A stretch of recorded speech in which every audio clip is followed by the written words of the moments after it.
We're under the control of what I call a cabal. And this is part of a grander scheme. This is Paul Hellyer, the former Defense Minister of Canada, a man with access to classified intelligence and the inner workings of power.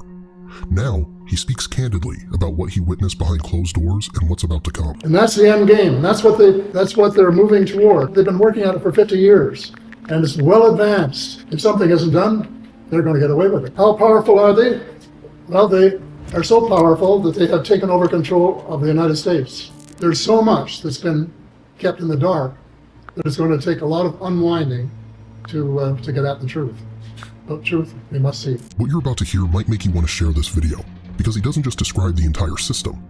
He warns about what's coming next, and whether we realize it or not, that moment may be approaching faster than we expect. Happily, some of us are beginning to talk about that sort of thing, and people are saying, "You're kidding me," and I said, "No, I'm not kidding you.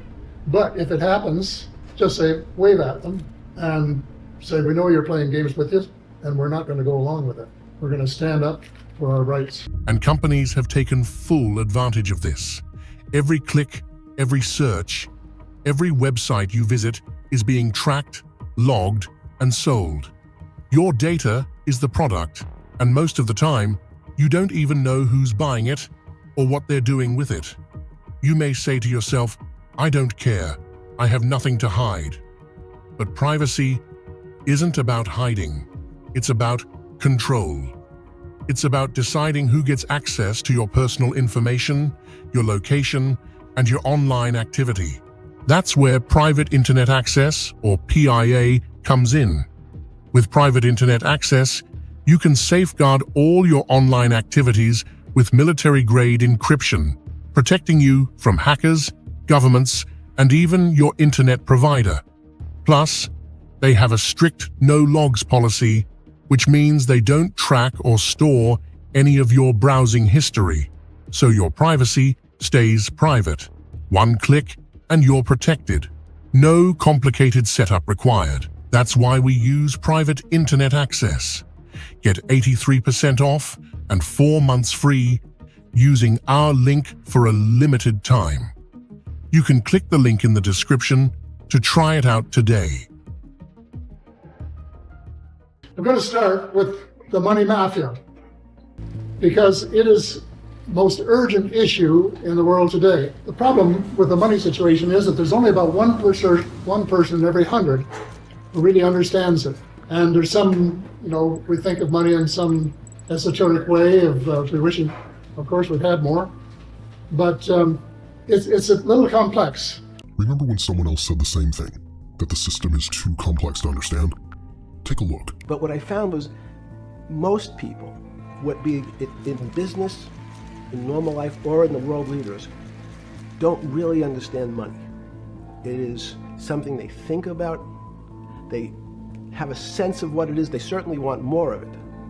But they also make statements like, we want more money, but we don't want more debt, which just shows a misunderstanding of what money at its core really is. So most people don't, they want to make it, they want to save it, but to understand it intimately is not a normal character. It's just as a result of a system which has grown up, which is designed to take us to the cleaners. And something can be done about it, something must be done about it. So let's try to learn. What is money? Well, most people don't know. It used to be coins, silver, gold, copper, and some iron coins.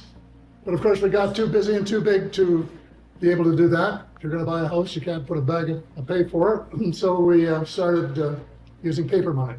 And at first it was backed by some coins or things, and later, of course, it wasn't. But over the years, the system has changed to the point where today, only about 3% of all money is either coins or paper.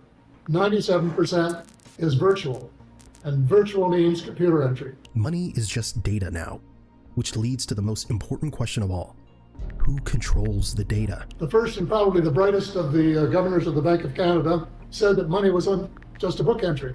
If he were alive today, he'd say money is just a computer entry. But the problem is, whose computers? And that's where we have to do something about it. But whose computers? You've heard it a million times. Follow the money. And coming from a former defense minister, it's worth at least hearing him out. We, the people, own the patent to create money. We have licensed private individuals to do it for us, and they now create 97% of all the money, but they create all of it as debt, and debt on which interest has to be paid, and no one creates any money with which to pay the interest, so you just keep going further and further and further into debt. The whole system is mathematically absurd. It's more insane than insane, if that's possible. I want to just give you a bit of a background on the history of the system is multiplied and what we call bank leverage. If we go back 300 years when the Bank of Canada, Bank of England rather, was chartered, they lent half of their money, or all of their capital, their gold and silver, to the king at 8%. So he gave them a license to print, P-R-I-N-T, an equal amount, and lend it to their rich friends at high interest rates. So in effect, they were allowed to lend the same capital twice. But to understand, most people have the myth, observe the myth, that if you go to the bank to borrow money to buy a car, that what they're lending you is somebody deposit that somebody else made the day before or a couple of days before.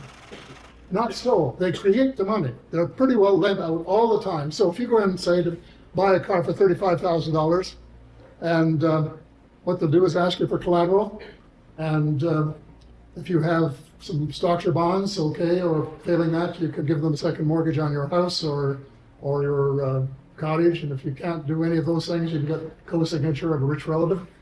And once they're satisfied with the collateral, then they'll have you sign a note for $35,000, repayable principal and interest at prime plus, 2 or 3%, depending on the color of your eyes. As soon as they're satisfied, they tap their computer, and $35,000 appears in your account that you can go out and spend. Seconds earlier, that money did not exist. It was created out of thin air. So that money didn't exist until the moment you borrowed it. But here's the funny thing. You still pay taxes when you buy something, then taxes when you own it, then taxes when you sell it. Taxes on top of taxes. It's almost like we're renters on our own planet, and the landlord always collects.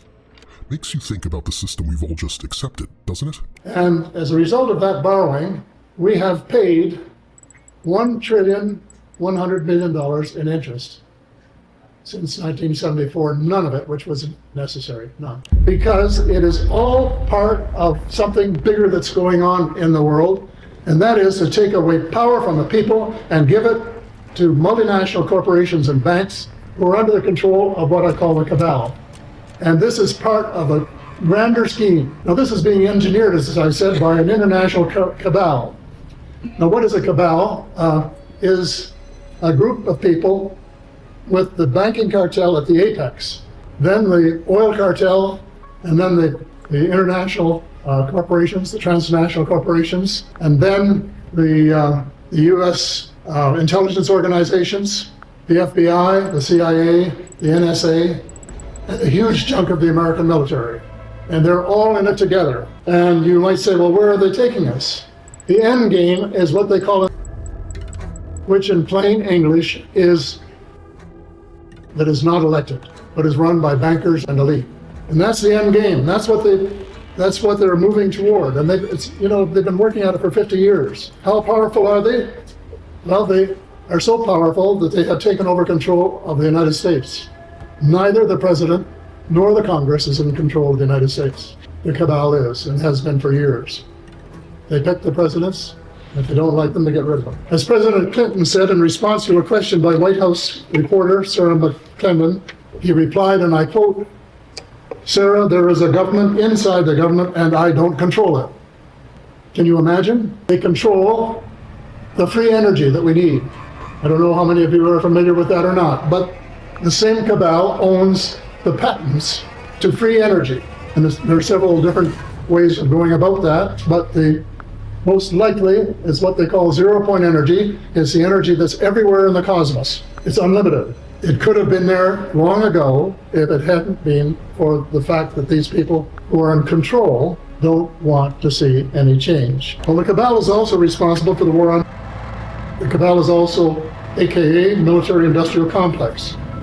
Dr. Carol Rosin, a friend of mine, worked with Dr. Werner von Braun, who was one of the scientists who came to work in the United States at the end of the war. and who mellowed as he got older, and said the industrial military complex has to have an enemy to justify all of this money they're spending on.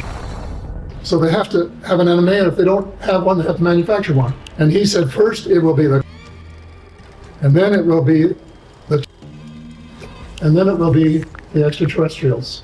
And that's exactly the way it's unfolding.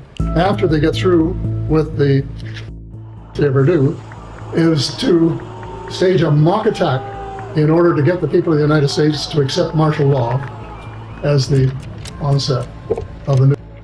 Happily, some of us are beginning to talk about that sort of thing, and people are saying, "You're kidding me," and I said, "No, I'm not kidding you. But if it happens, just say, wave at them and say, we know you're playing games with us, and we're not going to go along with it.